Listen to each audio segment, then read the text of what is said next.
Good morning, Ahava. Reverend Rainbow, she, her.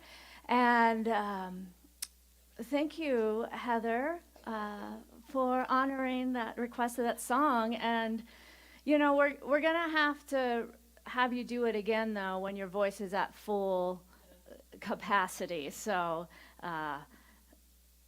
you know, the show must go on, and we just have to say, isn't she an amazing performer to power through the congestion in this allergy season? You know, whew. So last week, how fun was it having Amy Steinberg here? Yes? What a creative powerhouse. And she challenged us with a few things, and one of them was to do something new.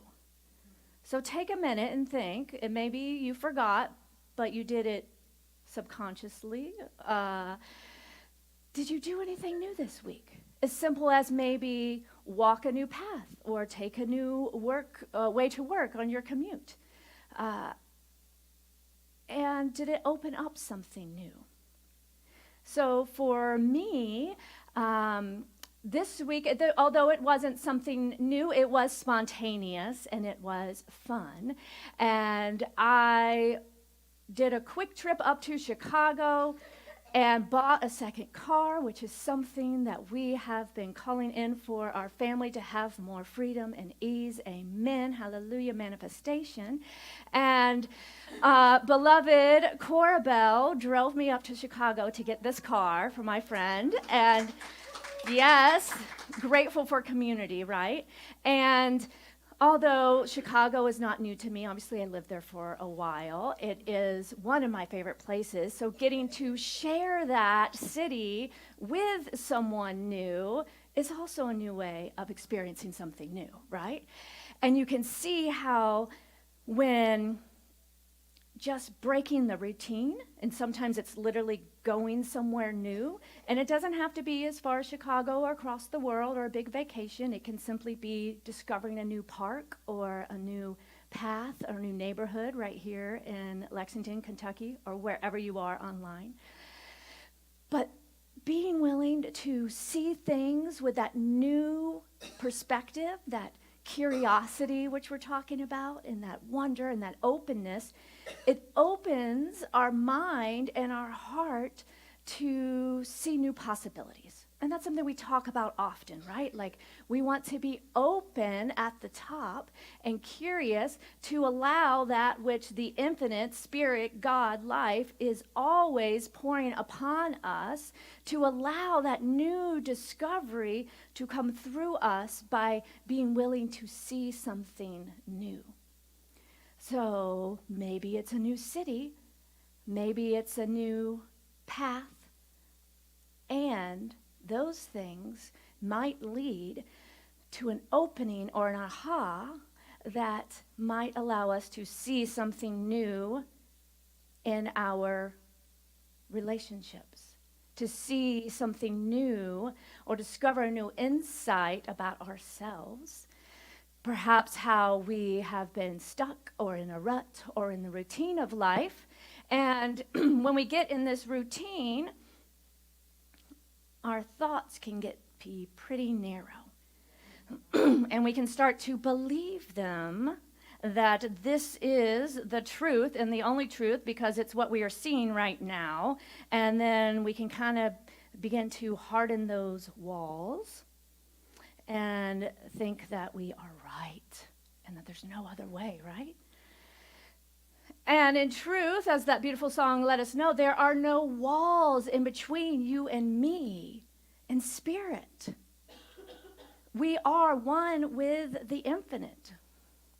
So as we were in Chicago and we stopped to see the beautiful Millennium Park downtown, unfortunately the Bean, it's actually called the Cloud, but everyone calls it the Bean.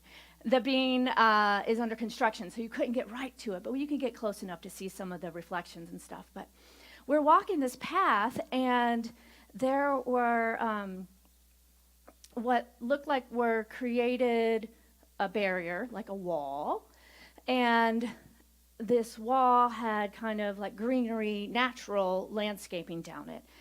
And I, of course, feeling very curious and childlike wonder, went to this wall and kind of peeked through. Well, inside, there's all these trees. And it's like the path along Millennial Park, there's this garden.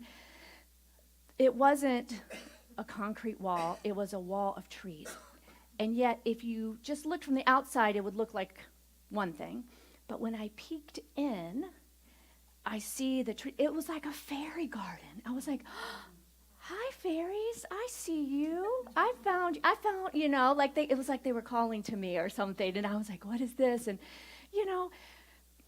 I say this because I'm a grown adult woman, and often I think we can get to this place in our life where we're walking around the world thinking that we forget that it's okay to honor that inner child that's curious, that wants to look in the green and see what's behind the trees. And did I look silly? Probably. Did Corabelle capture a moment of me half in these trees? Yes. We will post it later. But was I thinking in that moment at all about what other people might be thinking? No. I was in the moment. I was curious. I was led by that excitement and wonder and the beauty. It was a beautiful day. I imagine here it was too on Saturday, yesterday. Sunny, beautiful day. And to be so in the moment that we don't stop and think, should I do this, or what am I doing, or what are people thinking? That, to me, is the desired state. Being present, being in the now. Now, I'm not saying I live there all the time. One of the things that I embrace is always learning, always growing. And so this month, it's May. Happy May, everyone. Apparently, while I was in Chicago exploring with childlike wonder, there was a little horse race thing going on here yesterday.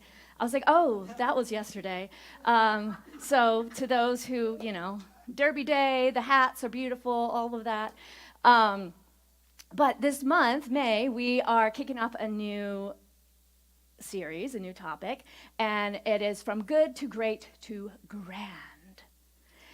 We're going to look at both self-actualization and collective actualization.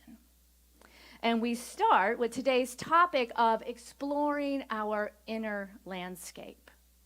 And what this means is being willing to look within and to take stock of where we are on our journey. We are all on an evolutionary journey, individually and collectively.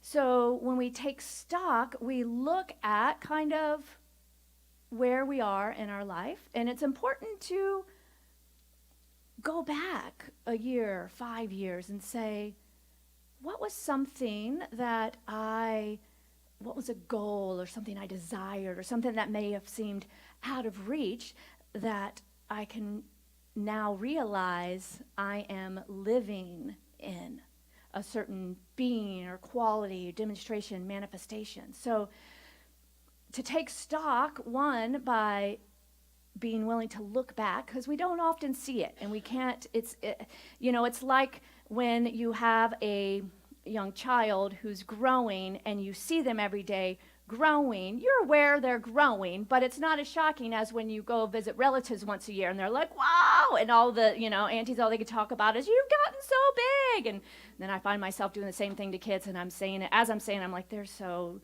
overhearing this, right? But the same thing can happen with our spiritual growth. We're living it, so we can forget sometime to stop and be like, whoa, you've gotten so big. So we want to take stock of where we've come and then get present to who we are now and what we are becoming. Because this process never ends. We are always growing. We are always becoming. And the more we can be intentional about that and apply our spiritual practices, then the easier it will be, and the more playful it can be, the more fun it can be when we are conscious participants in our growth. We can look and say, yes, look at this. I am co-creating this. And we feel empowered and inspired by what is moving through our lives. And it allows us to feel more fulfilled and connected and in the moment when we are always kind of checking in with our inner landscape and making sure that we are in alignment with who we are becoming. And one of that first steps is to notice what we value. And sometimes it changes. It changes at different stages and seasons of our lives, that at one point we may value fun and connection, and we're really working on cultivating friendships. At other point, it may be we're focusing on our strongest value as family. Maybe it's our career, our creative expression. Maybe at some point in our life, we are valuing slowing down, being with nature, being in the now, awakening, right? So what do we value in life? What do we hold most dear? And then begin to do that work to get curious and see how are our actions and how we are actually spending our time matching what we say we value or desire in our life. Because that is the disconnect sometimes, right? It takes, like, we're living our life and we're doing our thing and we can have our routine and all of that, but then, we hit a point or we have a moment and we're like, something greater. There's something greater that is waking up inside me. Maybe it is a song, or we hear some words, or something with a friend, or something in the community, or a piece of art that wakes something up, and we're open to something new and something greater that we aspire to. So then, not only do we identify our values, but we talk about how we must treat and move our feet. So we create a plan, perhaps an action plan. We have various tools in our classes. Sometimes we talk about our goals or what we desire and how to live with intention in order to be in integrity, right? To be that heart-mind congruence with what we are believing and feeling and knowing and desiring for ourselves. But when we start to do this work, we get out that flashlight and go deep in the cavernous caves of our own mind, we may discover some things that it may be hard to look at, right? It could be challenging to shine that light in aspects of our life that we may have pushed aside and said, ooh, I don't want to look at that again. And when we are willing to allow love to be the healer, when we are willing to allow for transformation and transmutation to occur, we can get to that place where we can look at those old beliefs, those patterns that are no longer serving us. We can look at some of those wounds, those core wounds, perhaps from childhood, and we can look from a place of love and grace and know that there is something within us that is greater than anything that has ever happened to us. And then invite that part of us to lovingly just embrace it, accept it, honor it, see it. And then perhaps even visualize it. If it's a little child, your inner child, take its hand and say, we got this now. I'm here. I'm here. So this work of navigating our inner landscape, it is a bit like a is the word exhibition, excavation, thank you. So we want to be willing to notice and observe our default patterns and those habits that are perhaps motivated by unworthiness, self-doubt, fear, and then lovingly remind ourselves of the truth, that we are one with the infinite, that all the power and potential of the universe lives within us. And then begin to do that work to notice then when that trigger happens, when that pattern happens, to get curious when that belief is activated, and to just name it, not with judgment, not with going down the story and all that, but just like, oh, there's that again. There it is. Maybe even give it a name. Last weekend, I was leading a workshop at the Gold Rush Women's Conference outside of Chicago, and as I was facilitating this workshop, we were talking a little bit about this, right? How to kind of transform some of those aspects of ourselves, the doubt and the fear. And I decided in that moment, it just kind of came out, and I was like, I'm going to keep this. I like this. I named that aspect of myself that some may call the ego mind. I named her Miss... Woo! Mm-hmm, exactly. Maybe we could just mute the keyboard and see if it doesn't pop, or I can unplug it for now, and then we'll look into that. But exactly, I named her Miss Nasty.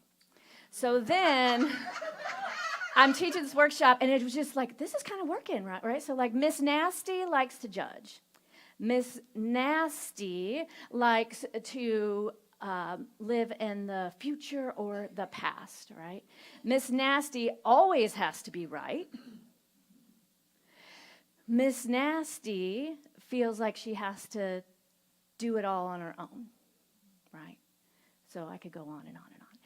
But what's helpful is now when I notice that trigger or that thought or that belief, or I'm saying something, I'm like, whoa, that doesn't feel in integrity, or, where's this coming from? And it's usually when we flipped our lid, right? You're familiar with this idea of when we're in fight or flight or freeze, like literally, we're not in our right mind. Like our brain is, the amygdala is in survival mode, and it's like a bear is attacking you when really you're just having a conversation with a loved one, but they said that thing that made you go, bah! And that's when often Miss Nasty shows up. So acknowledging that, I can take a breath and be like, oh, that's not me. That's not who I desire to be. That's not the truth of who I am. And that creates that little bit of a space by just naming it.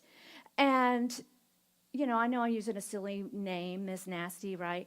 But it's not like that's bad and I'm good and I don't want anything to do with that. It's acknowledging that, oh, that is coming up from, these parts of our lives that happen, that are those core wounds, those childhood experiences. And thank you, Miss Nasty, you were there for me when I needed you, and I don't need you in this moment. I got this, right? And then it creates that space to breathe and then choose to respond instead of reacting. And that's what it means to take responsibility for our life. And it's the great gift of this teaching, that in every moment we can choose and choose again. And by taking responsibility for our life and what's showing up in our life, we then also take back that power to choose a new thought and create a new experience. Obviously, this work is nuanced. We talk about it every Sunday, every week, forever. And we have classes about it, and we have our personal practice because we are always growing and uncovering more and more layers. So the invitation is to not judge yourself, but I implore you, because I've been there, as much as we can, allow space and grace and compassion and love for ourselves in this journey, the easier it will go, right? But if we get stuck on, why is this happening?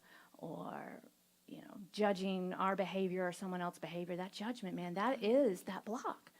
So we want to stay open and observe our world and our life so that we can see where we might not be in alignment or congruent with what we actually desire, and to notice our thoughts and our emotions and start to uncover some of those beliefs that may be out picturing in our lives that we weren't aware of before.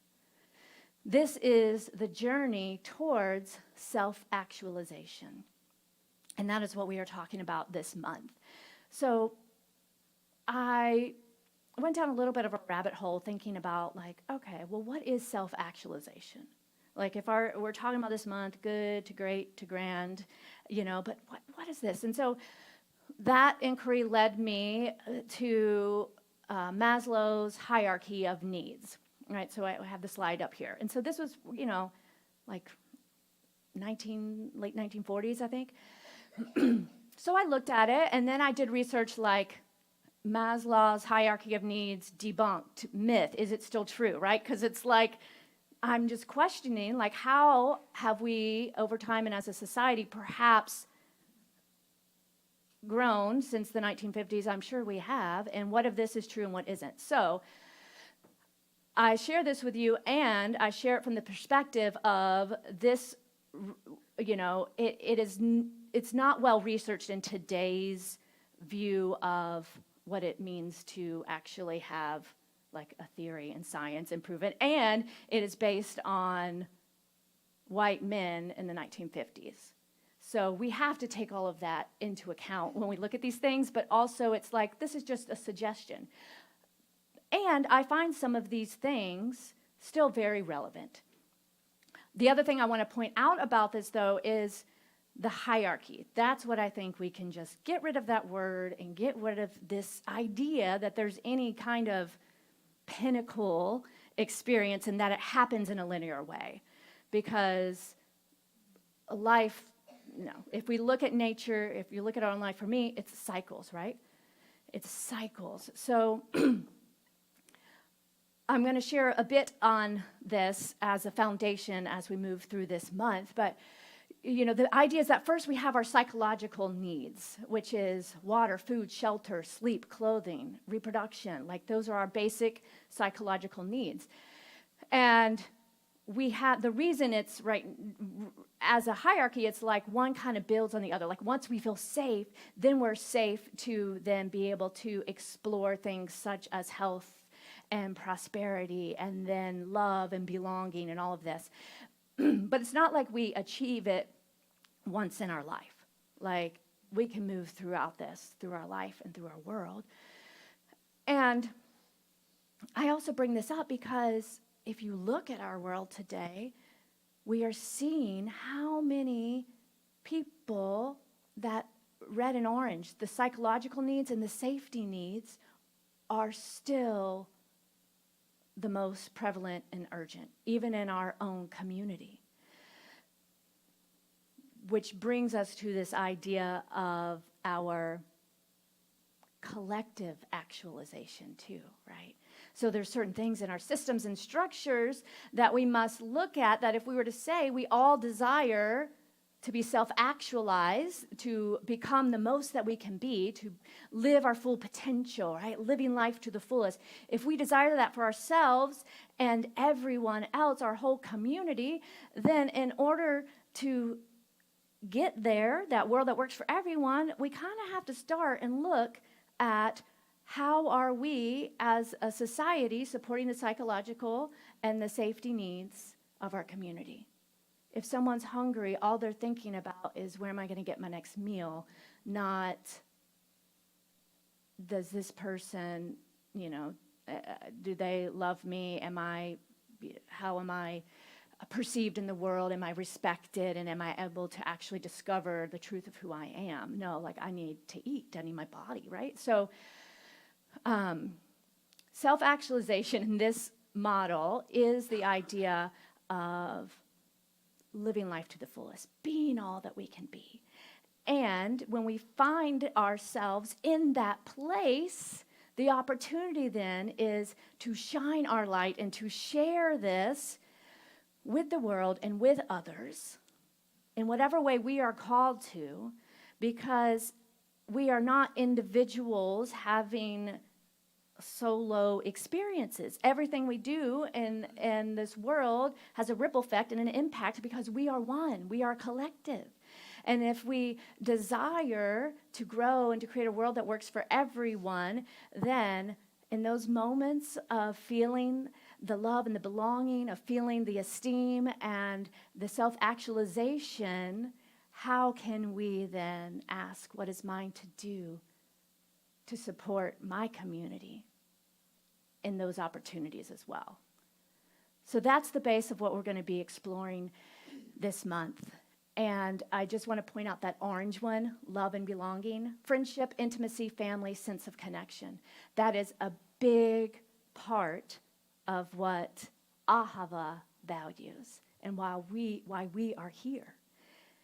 And that's where we can come together and be that reflection for one another and to be that community and provide that space of belonging so that we can take the classes and do the work and support each other in the good to great to grand of self-actualization, or as some say, self-realization, of realizing the truth of who we are from that spiritual perspective.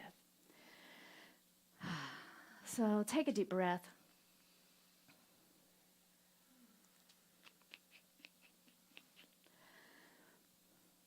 So although it may not be easy, by allowing ourselves to open, to embrace the power of observation and curiosity and self-discovery, we can open the door to limitless possibilities for evolution and transformation. And cultivate curiosity and let it be our guide. And allow love to be that healing force as we view our inner landscape with a fresh perspective. Even if you felt like, oh, I just did a workshop last weekend and I did this work, today is a new day and an opportunity for a fresh perspective. And this allows us to be open to the wonders of the world and the little magical fairy gardens that may hide behind what look like barriers or walls.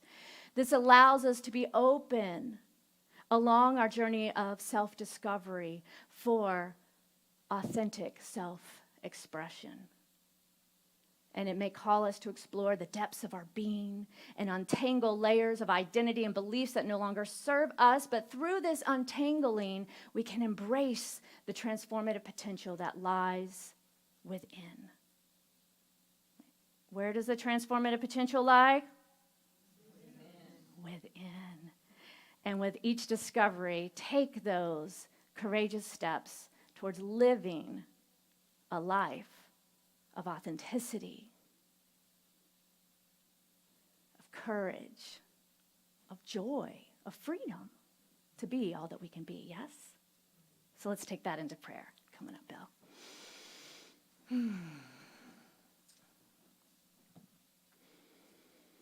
Taking a nice deep breath.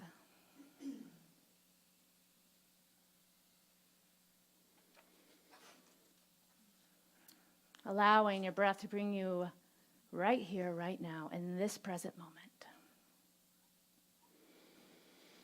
So grateful for the love. So grateful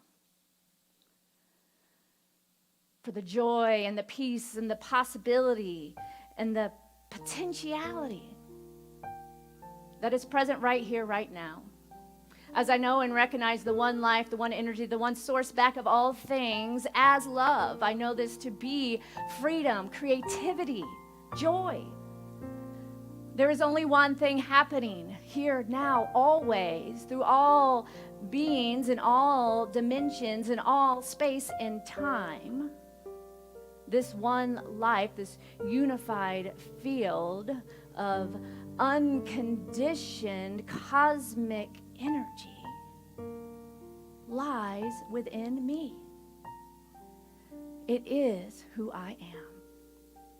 I know that joy, that peace, that love is my divine nature. I am one, whole, perfect, complete. And as I know this to be true for myself, I know this absolutely must be true for each and every person hearing the sound of my voice right here, right now, for we are one. And it's from this place of oneness that I speak this word now, affirming and knowing a life of pure abundance, of freedom, of creativity. Knowing that we are co-creating a world that works for all beings, all life. That by showing up as love and remaining curious,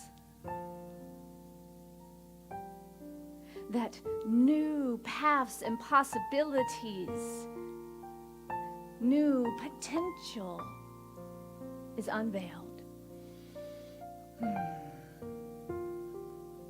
So I'm so grateful to be willing to do the work of navigating my inner landscape, of untangling those core beliefs that no longer serve, knowing that they no longer have any power over me right now.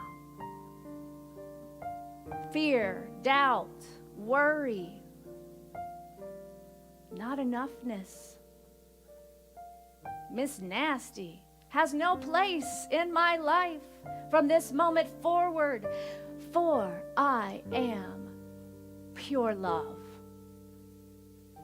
I am that place and space in which the infinite potential resides, where God gets to know itself more fully through me as I say yes to opening to my highest,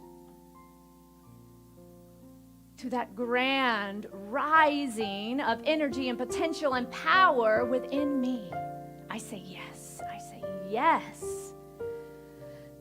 Oh, and I'm so grateful for the fulfillment of this word as I release it into the action of the law that always says, yes, my beloved. And together we say yes. We say yes. We say yes. And let it be. And so it is. And so it is.